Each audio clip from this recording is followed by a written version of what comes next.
اچھا جی، تو آج ہم ایک بہت ہی خاص موضوع پر بات کر رہے ہیں۔ اسماعیلی عقیدے میں ایک روایت ہے جو سمجھیں اس کی پہچان ہے، رضاکارانہ خدمت کی۔ جی بالکل۔ آپ نے شاید اسے جماعت خانوں میں دیکھا ہوگا، لوگ وہاں اپنا وقت، اپنی مہارت، سب کچھ خوش دلی سے پیش کرتے ہیں۔ ہاں، یہ بہت عام مشاہدہ ہے۔ لیکن یہ صرف وہیں تک نہیں ہے، کوئی بھی موقع ہو، کوئی ضرورت ہو، اسماعیلی کمیونٹی کے لوگ فوراً مدد کے لیے آگے آتے ہیں۔ جی، یہ جذبہ واقعی نمایاں ہے۔ اور کہتے ہیں کہ یہ جو خدمت کا جذبہ ہے نا، یہی اصل میں کمیونٹی کی ترقی اور اس کے اتحاد کا کیا کہتے ہیں راز ہے۔ بالکل درست۔ تو آج ہم اسی خوبصورت تصور کا ذرا گہرائی میں جا کر جائزہ لیں گے۔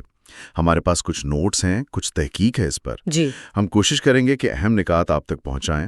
اور ہاں، شروع کرنے سے پہلے ایک چھوٹی سی گزارش۔ اسکرین پر آپ کو ہمارے 3 اسماعیلی ایسنس چینلز نظر آ رہے ہوں گے۔ جی، اگر آپ ان کو سبسکرائب کر لیں تو آپ کو اسماعیلی عقیدے کی روحانی اور جو متاثر کن تعلیمات ہیں ان سے فائدہ ہوتا رہے گا۔ یہ تو بہت اچھی بات ہے۔ چلیں جی، تو شروع کرتے ہیں۔ رضاکارانہ خدمت، یہ لفظ تو ہم سنتے ہیں، لیکن اس کا اصل مطلب کیا ہے؟ ذرا اس کو کھولیں۔ دیکھیں، یہ ایک بہت ہی بنیادی انسانی تصور ہے۔ اگر ہم انگریزی لفظ والنٹیری کو دیکھیں نا، تو اس کی جڑیں لاطینی اور فرانسیسی میں ملتی ہیں۔ اچھا، جی، والنٹیریس یا والنٹیئر، اس کا مطلب ہے اپنی مرضی سے کیا گیا، یعنی کوئی بھی ایسا کام جو آپ بغیر کسی باہر کے دباؤ کے کریں۔ اچھا، اندر سے آواز آئے۔ بالکل، اپنی اندرونی آمادگی سے، خلوص سے، ہمدردی کی بنیاد پر۔ تو اس کی سادہ تعریف کیا ہوگی؟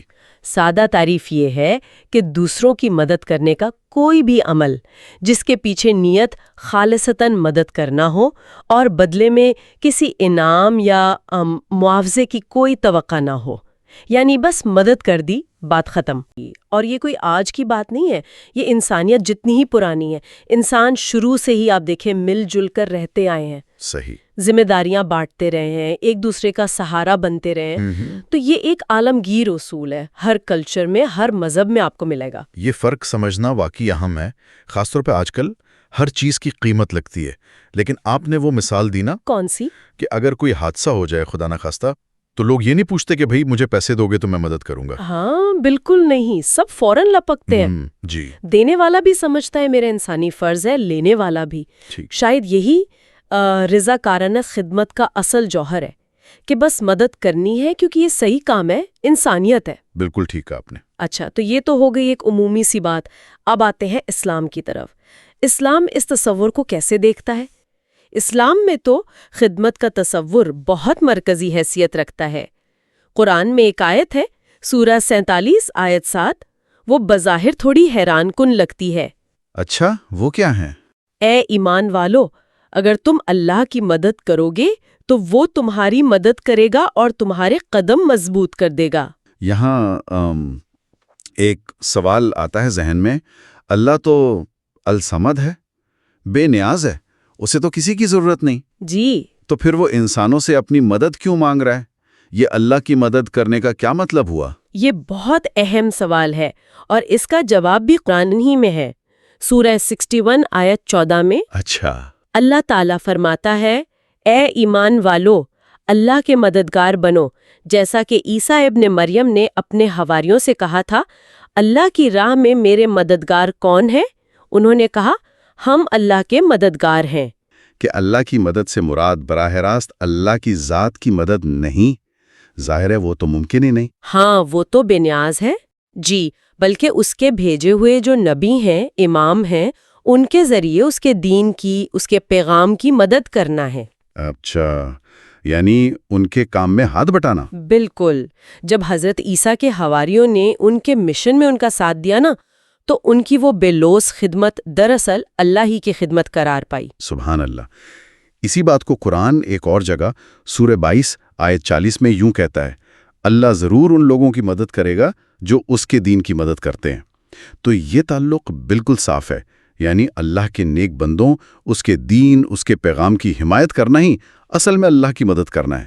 واہ، جی، یہ تو خدمت کو ایک بہت ہی اونچا مقام دے دیتا ہے۔ واقعی۔ اور قرآن سچے مومنوں کی جب صفات بیان کرتا ہے نا، تو انہیں ایک دوسرے کا دوست اور محافظ کہتا ہے، اولیاء۔ اولیاء، دوست اور محافظ۔ جی، اور ان کا کام کیا ہے؟ نیکی کا حکم دیتے ہیں اور برائی سے منع کرتے ہیں، سورہ 9 آیت 71۔ اچھا، اور پھر فرمایا کہ وہ اللہ کی راہ میں اپنے جانوں اور مالوں سے جہاد کرتے ہیں، سورہ 8 آیت 72۔ جہاد، یہاں جہاد سے مراد؟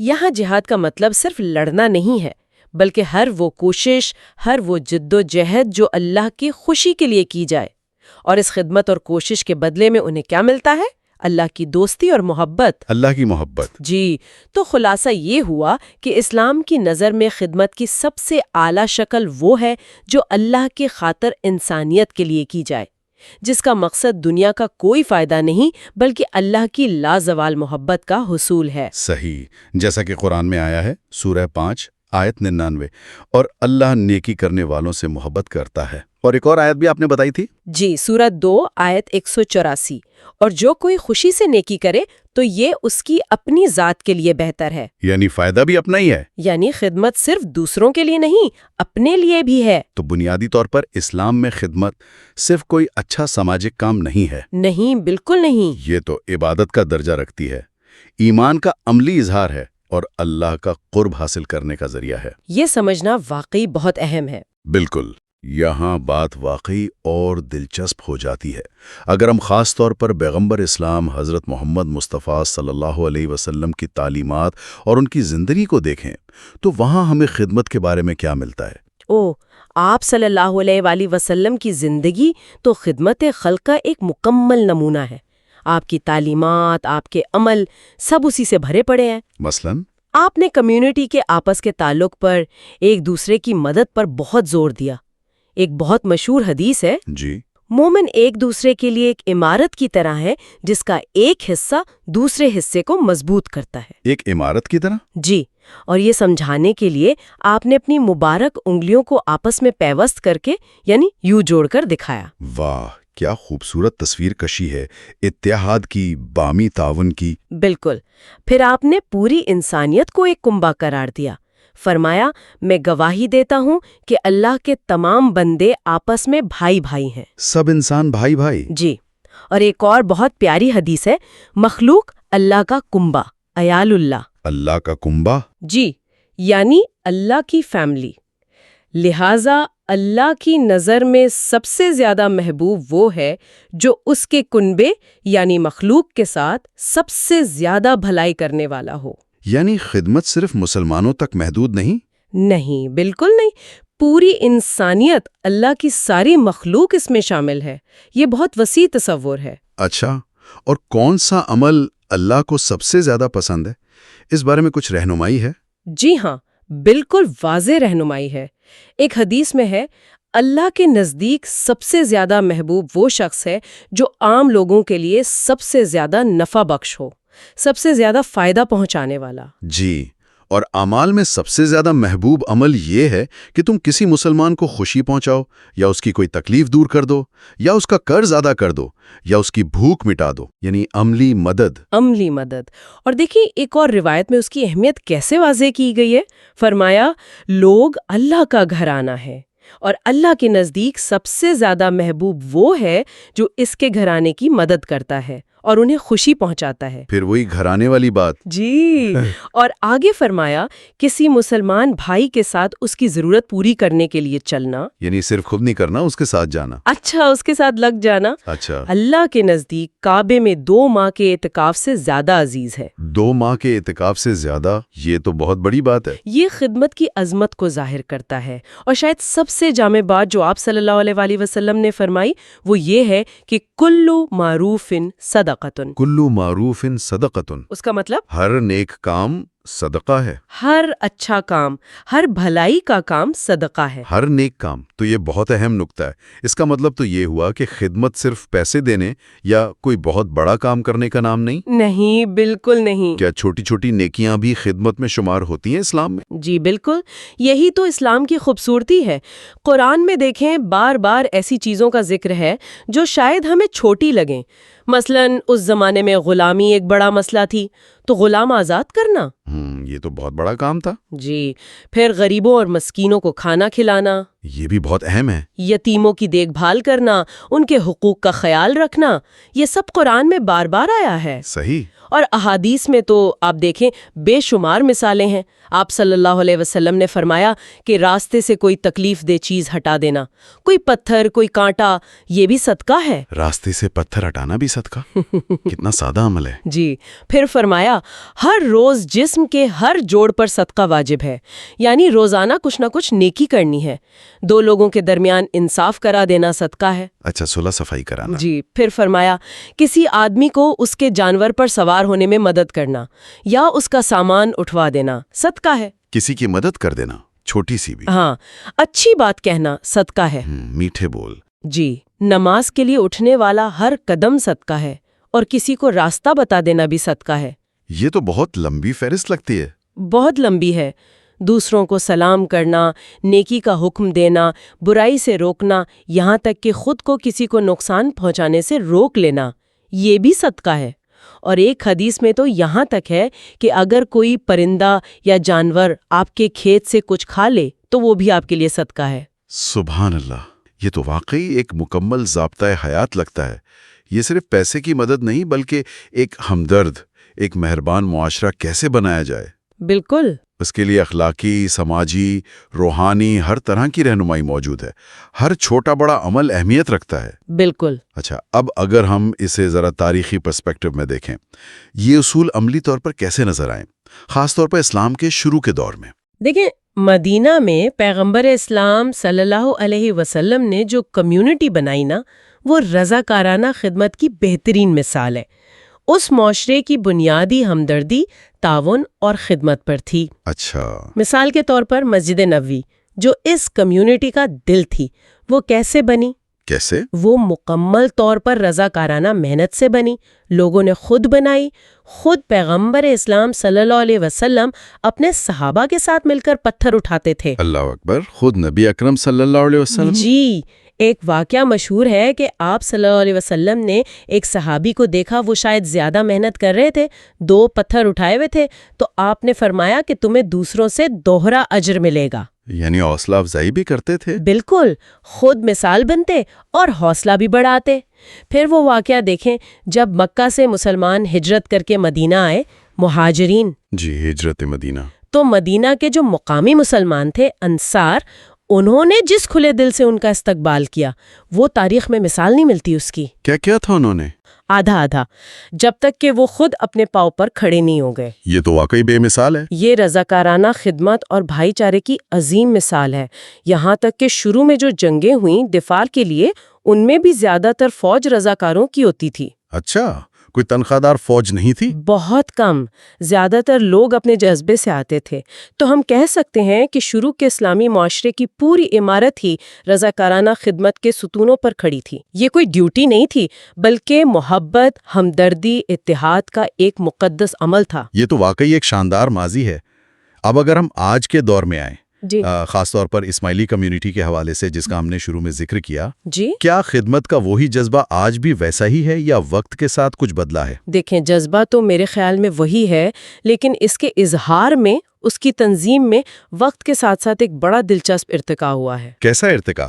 پہلے شاید یہ ہوتا تھا کہ ایک رضاکار کی قدر اس بات سے ہوتی تھی کہ اس نے کتنے گھنٹے خدمت کی۔ اچھا، ٹائم کی بنیاد پر۔ جی، جتنا زیادہ وقت اتنا اچھا رضاکار۔ اب سوچ تھوڑی بدلی ہے۔ اب زور صرف وقت کی مقدار پر نہیں بلکہ اس وقت کے معیار پر ہے، اس کی پیداواریت پر ہے، اس کے اثر پر ہے۔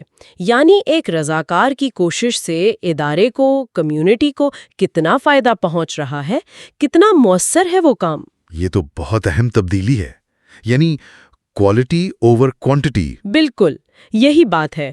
کیا قیادت اور اداروں کی سطح پر بھی ایسی ہی تبدیلیاں ہیں؟ جی ہاں، پہلے لیڈرشپ اکثر عمر یا تجربے کی بنیاد پر ملتی تھی۔ جو سب سے بزرگ ہیں یا سب سے پرانے ہیں وہ رہنما بن گئے۔ ہاں، یہ تو عام رواج تھا۔ آج بھی تجربے کی قدر ہے، لیکن اچھے لیڈر کی تعریف تھوڑی بدل گئی ہے۔ آج کا مؤثر رہنما وہ ہے جو اپنی ٹیم کو موٹیویٹ کر سکے، ان کی رہنمائی کرے، حقیقت پسندانہ اہداف بنائے اور پھر یہ یقینی بنائے کہ وہ اہداف مؤثر طریقے سے اور وقت پر پورے ہوں۔ یعنی مینجمنٹ اور ایفیشنسی پر زور ہے۔ جی، اسی طرح اداروں کا کردار بھی زیادہ پرو ایکٹیو، زیادہ ویژنری ہو گیا ہے۔ پہلے ادارے شاید روزمرہ کی ضرورتیں پوری کرتے تھے، اب ان سے توقع ہے کہ وہ مستقبل کو دیکھیں، آنے والی ضرورتوں کا اندازہ لگائیں، مسائل بننے سے پہلے ان کے حل سوچیں، جدید طریقے اپنائیں۔ اور کمیونٹی کی توقعات بھی بڑھ گئی ہوں گی؟ یقیناً، لوگ اب تعلیم، صحت، سماجی بہبود، ان سب شعبوں میں اعلیٰ معیار کی خدمات چاہتے ہیں، کم خرچ بھی ہوں اور مؤثر بھی ہوں۔ تو یہ ساری تبدیلیاں اس بنیادی جذبے کو کمزور نہیں کرتی؟ نہیں، میرے خیال میں تو یہ اسے اور زیادہ منظم اور مؤثر بناتی ہیں۔ اور جیسا آپ نے شروع میں کہا تھا، اسماعیلی کمیونٹی میں یہ جذبہ آج بھی پوری طرح زندہ ہے۔ جی، یہی میرا اگلا سوال تھا کہ عملی طور پر یہ کیسے نظر آتا ہے؟ بالکل، آپ دنیا بھر میں جہاں بھی اسماعیلی کمیونٹی ہے وہاں دیکھیں، یہ رضاکارانہ خدمت ایک جیتی جاگتی حقیقت ہے۔ صبح سے رات تک ہر عمر کے لوگ، مرد، خواتین، ہر طبقے کے لیڈر ہوں، ایگزیکٹو ہوں، طالب علم ہوں، اسکاؤٹ، گائیڈ، والنٹیئر کور کے ممبر یا دوسرے خدمتی اداروں میں کام کرنے والے لا تعداد سرگرمیوں میں مصروف نظر آتے ہیں۔ یہ سرگرمیاں کیسی ہوتی ہیں؟ روحانی، دنیاوی؟ دونوں طرح کی، روحانی بھی، دنیاوی بھی، اور ان سب کا مقصد ایک ہی ہے، کمیونٹی کی مجموعی فلاح و بہبود۔ اور یہ سب لوگ بغیر کسی معاوضے کے کرتے ہیں؟ جی ہاں، ان رضاکاروں میں آپ کو ہر طرح کے لوگ ملیں گے، عمر، جنس، دولت، تعلیم، کوئی فرق نہیں، سب ایک ہی مقصد کے لیے اکٹھے ہوتے ہیں، بغیر کسی ذاتی فائدے کے، بغیر کسی کے کہے اور بغیر کسی شرط کے خدمت کرنا۔ یہ بات حیران کن ہے۔ اور یہ دیکھنا واقعی حیرت انگیز ہے کہ جیسے ہی کوئی ضرورت پیش آتی ہے، کوئی کام نکلتا ہے، یہ لوگ کیسے فوراً تیار ہو جاتے ہیں، خدمت کرنے کے لیے بے تاب۔ یہ جو اجتماعی تیاری ہے نا، یہ اصل میں ان کی کمیونٹی میں جو سخاوت، لگن اور عقیدت کی گہری ثقافت ہے، اس کی عکاسی کرتی ہے۔ یہ باقی قابل ذکر بات ہے، خاص طور پر آج کے معاشرے میں جہاں عام طور پر ہر کوئی پہلے پوچھتا ہے میرا کیا فائدہ؟ جی، تو اسماعیلی کمیونٹی میں یہ جو رضاکارانہ خدمت کا نظام ہے، یہ ان کے ایمان، ان کے نظم و ضبط اور ان کے اجتماعی شعور کا ایک زبردست ثبوت ہے۔ بالکل۔ اور یہ بات اب بالکل صحیح لگتی ہے کہ یہی جذبہ ان کی کمیونٹی کی ترقی اور اتحاد کی ایک اہم کنجی ہے۔ بلا شبہ۔ تو آج کی اس ساری گفتگو کا خلاصہ کیا نکلا؟ ہم نے رضاکارانہ خدمت کی تعریف دیکھی، اس کی اہمیت سمجھی، جی، پھر اسلام میں اس کی گہری جڑیں دیکھیں، قرآن اور حدیث کی روشنی میں، مدینہ کی تاریخی مثال بھی دیکھی۔ ہاں، مدینہ کی مثال، اور پھر اسماعیلی کمیونٹی میں اس کا جو متحرک اور بدلتا ہوا جدید عمل ہے اس کا جائزہ لیا، اور یہ بھی دیکھا کہ یہ کمیونٹی کی مضبوطی سے کیسے جڑا ہے۔ بالکل، اور یہاں یہ بات سمجھنی بہت ضروری ہے کہ یہ خدمت کا جذبہ صرف کچھ کام کر دینے کا نام نہیں ہے۔ اچھا، تو پھر کیا ہے؟ یہ اصل میں ایمانی اقدار کو عملی زندگی میں اپنانا ہے، یہ سماجی ہم آہنگی پیدا کرتا ہے، اور اس سے بھی بڑھ کر یہ ایک روحانی عمل ہے جو فرد کی اپنی نشو نما کے لیے بھی بہت اہم ہے۔ اگر ہم صرف کمیونٹی کو جو ظاہری فائدہ پہنچ رہا ہے اس سے آگے بڑھ کر سوچیں تو بے لوث خدمت کے ذریعے ایک فرد کو جو ذاتی روحانی سکون ملتا ہے، جو اطمینان ملتا ہے، جو اس کی اپنی ذات میں ترقی ہوتی ہے، اندرونی تبدیلی۔ جی، اندرونی تبدیلی، اس پر غور کرنا خدمت کی حقیقی قدر کے بارے میں ہماری سمجھ کو کیسے مزید گہرا کر سکتا ہے۔ کیا خدمت کا اصل انعام، اصل فائدہ باہر سے زیادہ اندر نہیں ملتا؟ یہ سوال انفرادی روحانی سفر کو اجتماعی عمل سے جوڑتا ہے اور ہمیں دعوت دیتا ہے کہ ہم خدمت کے صرف ظاہری نہیں بلکہ باطنی اثرات پر بھی غور کریں۔